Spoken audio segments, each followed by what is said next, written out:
Hey everyone, and welcome back to Gundam Build Guide. Today we have our 10th deep dive video on the Advanced Beam Battle Circuit. So, the battle circuit right before this one was the Advanced Physical Battle Circuit, and this one is the exact opposite.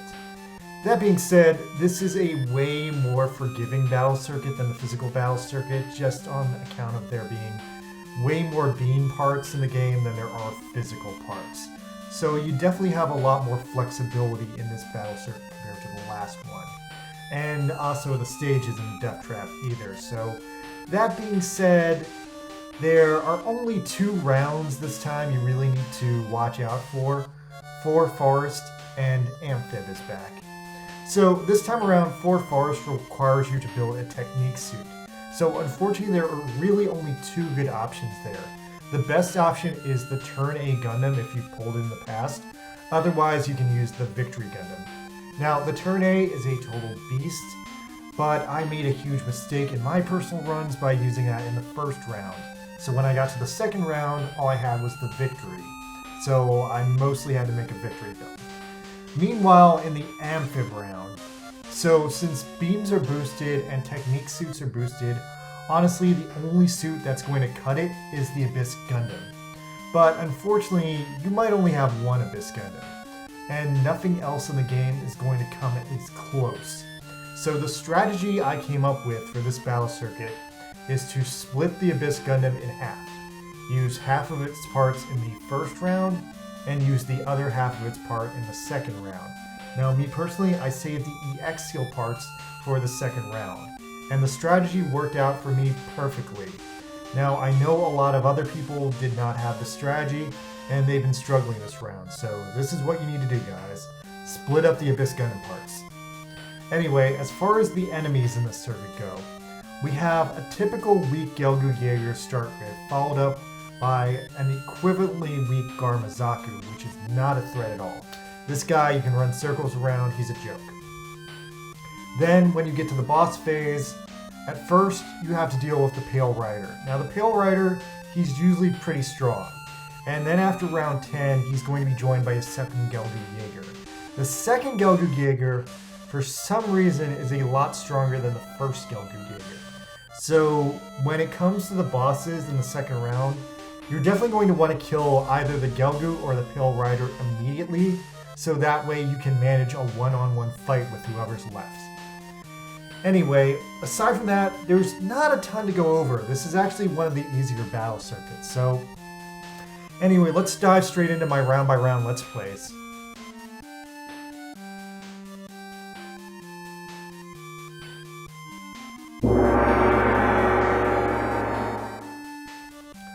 Round 1, Advanced Beam. Okay, so I don't know why, but round 1 and round 11 in these damn battle circuits are always the biggest nightmare for me. It's just somehow hard to just get started and slide into these things. Anyway, this time around, for the first round, I put together a very weird beam melee unit with some decent EX skills, but I failed hard when I realized that the Phoenix's beam tonfas are just way too inaccurate.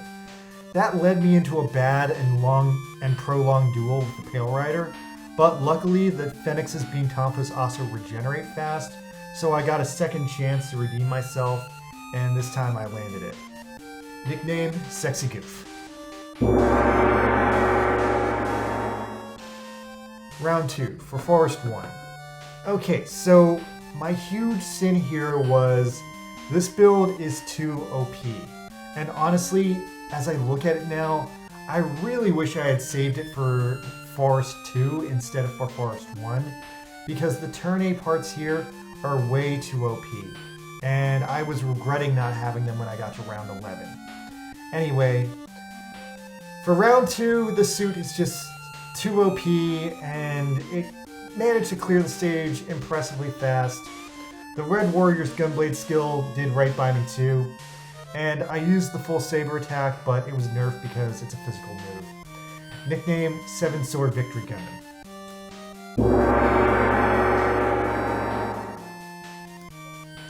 Round 3, Skill Hack 1. Okay, so these early skill hack rounds have been giving me some trouble lately, but this time I went with another basic beam melee unit And since it was skill hack, my hard beams got a weird boost.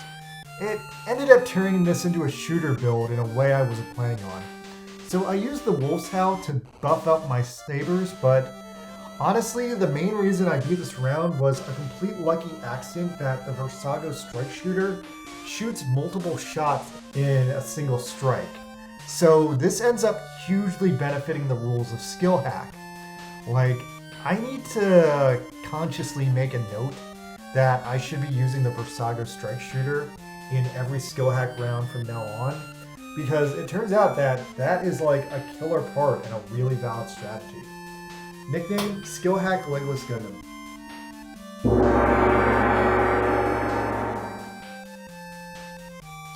Round 4, Advanced Melee. Alright, this is a fun build. I think this is the first one I put together that didn't get killed on its first go and revised a few times. So I used the Tall Geese 2 head for a buff, and then made do with the skills I was handed. The Twin Blade Splash on the Gelgood's legs ended up working perfectly to kill the rider in the end. Nickname, Tall Gelgood. Round 5, Amphib 1.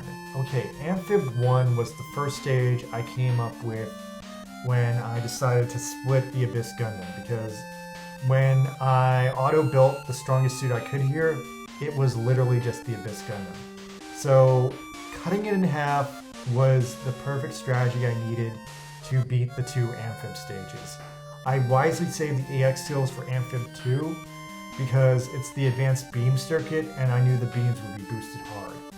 Now in the meantime, I managed to complete this build using Atlas Gundam parts. I also saved some other Atlas Gundam parts to finish the other Abyss in Amphib 2. But yeah, these parts were just useful for popping the Amphib skill. Now, once I had the skill popped, I fleshed out this build with some Barbatos parts, and it basically became a Water Barbatos. Nickname, Water Barbatos.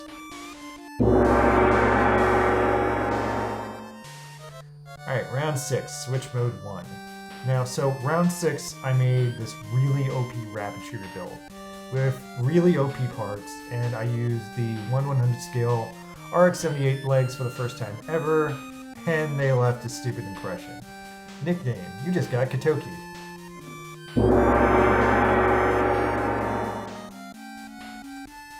Round 7, Advanced Range 1. Okay, so at this point I got into a weird rut of using V8 themed builds for at least a few rounds, because the V8 is a really good shooter unit and it really vibes with the theme and the typing of the circuit. So this here is my first one. It's a cool build, but I wish it did hit a little harder. And the Sazabi Scattering Cannon completely let me down. The Sana Funnels and the GN Rifle, though, carried me all the way through. Nickname, V8 Phantom Sniper.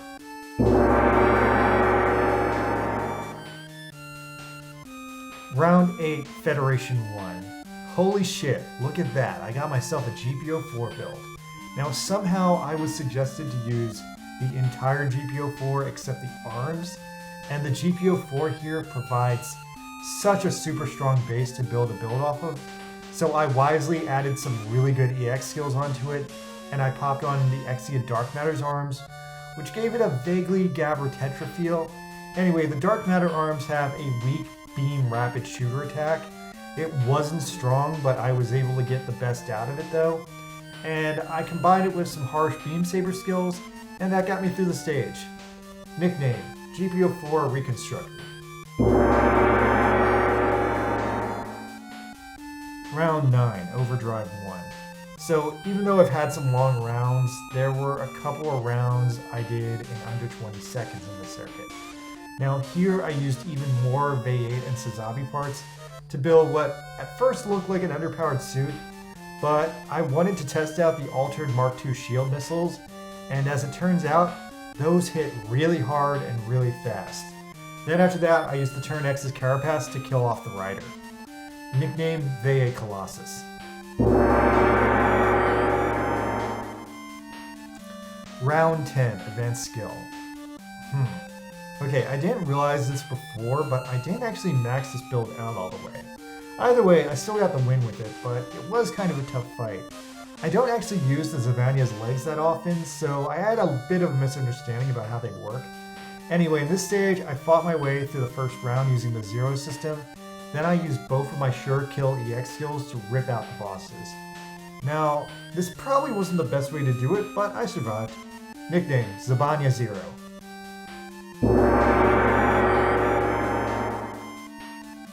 Round 11, Fort Forest 2. No intermission this week, guys. This circuit was just too homogeneous. So in round 11, I was too low on Fort Forest parts, so I had to commit to building a very weird Victory Gundam build. Now the Victory is pretty much a melee suit, so I had to also make this a melee suit. And I ended up filling the holes in the Victory with unicorn parts, and thus I ended up creating this suit. Now at first it didn't work, but it just needed the right EX skills, so I ended up equipping the Star Build Strike Star Funnel legs, which were vital since they used the funnels like a shotgun. Nickname, Victory Unicorn.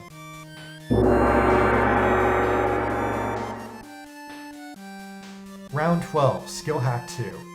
Alright, so at this point, the Tall Geese 3 head is always going to be my Skill Hack 2 victory piece. And this time around, I also combined it with the Wing Gundam Fiduci's Meteor Hopper to get some extra styles, extra buffs, and extra kills. The suit is awesome, but it looks super disproportional again. So nickname, Tall Geese 3 got Kitoki. Round 13, Advanced Melee 2. Alright, so this time I made a super OP Vicious Melee unit. And I didn't equip a beam rifle, so I set it to auto and I trusted my autopilot. Despite not using a beam rifle, I still managed to get close combat to pop. And anyway, this thing had too many OP parts, but a lot of them were physical EX skills, so I didn't use them. I mostly stuck with the Code 5 Scythe and the Shining Gundam Super Mode to get the win. Nickname, Advanced Melee God. Round 14, Amphib 2. Okay, so remember all those Abyss parts I saved before? Here's where I ended up using them, and I combined them with super OP parts like the Beam Smart Gun, the Kubili's legs, and I ended up creating a really crazy beam cannon spammer, which is very classic Gundam Seed now that I look at.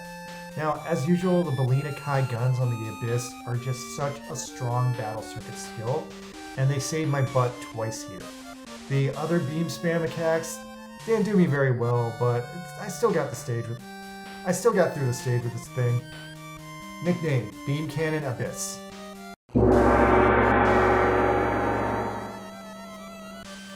Round 15, Switch Mode 2.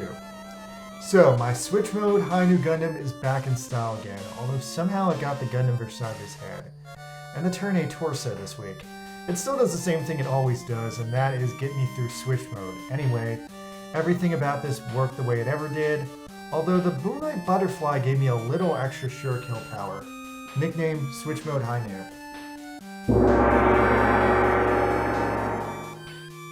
Round 16, Advanced Range 2.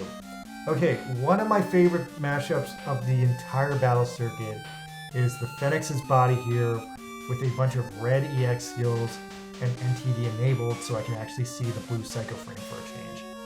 Anyway, this is another EX skill assassin rocking the funnel combination and Fierce Tempest to bring a very swift death to the bosses here. Nickname, Phoenix Crazy Crab.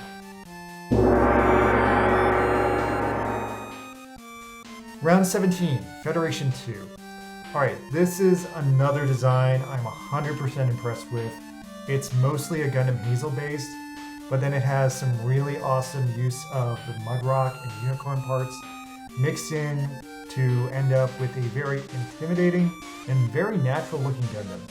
Anyway, so I kept going with the same strategy I used in the last two rounds, and I hard shot the first two guys to death, and then EX killed the bosses. Nickname, Heavy Hazel.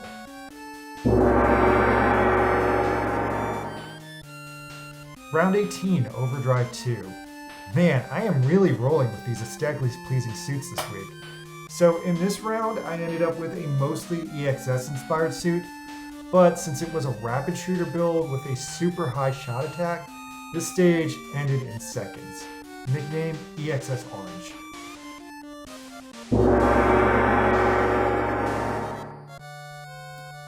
Round 19, Advanced Skill 2. So lately for round 19, I've just been letting the computer auto-select the most powerful suit I have, because typically I'm not going to actually use the most powerful suit I have in round 20. So what the CPU selected didn't really overlap with my plans, and if it did, I was just going to build over it. So I ended up with something pretty insane here. It's basically a Phoenix EXS mashup, using the Nightingale's grenades to make it a physical rapid shooter. And then I just banked on the super high shot attack carrying me through the round, which worked out perfectly. Nickname, Super EXS Gundam. And finally, round 20, Advanced Beam. So the CPU, again, wasn't really respecting my wishes. So I built myself a decent OP suit with the decent spread of parts I have. Now, lately I have way more red parts than I used to, but I'm pretty good about spreading them out, so the suit actually isn't crazy OP to some of the suits that came before it, but it does have my absolute favorite and best Beam Rapid EX skills, so that made for a really nice showing in this round. I got through the stage super fast, and I wrapped things up very nicely. Nickname, Naked New Gundam. Alright you guys, so that concludes my retrospective on the Beam Melee Battle Circuit.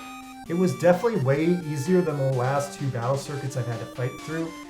And, you know, it was nice to have one of these it was nice to have a battle circuit that I could just kind of coast through again.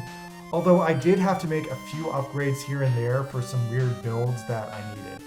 Either way, this was a pretty fun battle circuit, and I'm glad I got through it. So, thanks for sticking through this video with me. I know these deep dive videos are kind of long, but I really appreciate you guys coming to the channel, watching down these videos, and please subscribe if you haven't already, because I really need that support. Alright, thank you guys. Later everybody. Peace out.